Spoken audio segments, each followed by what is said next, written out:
After Trump's defeat in this year's election, its external sanctions have even become accustomed. In particular, China is the main target of the White House's final madness. However, what can the high-intensity sanctions imposed by the White House bring suffering to other countries, and what can they bring to the United States?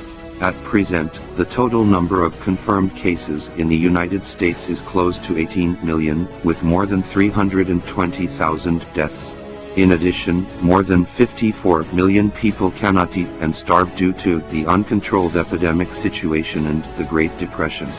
However, even if human life is in urgent need, the White House has abandoned it to deal with China stubbornly and crazily. The White House actively builds an anti-China alliance.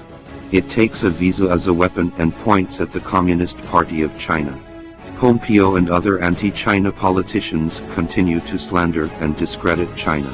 It imposes sanctions on 14 vice chairmen of the Standing Committee of the National People's Congress, and speeds up its efforts. Hong Kong People's Freedom and Choice Act, wantonly listing Chinese enterprises in the Chinese military enterprises list for sanctions.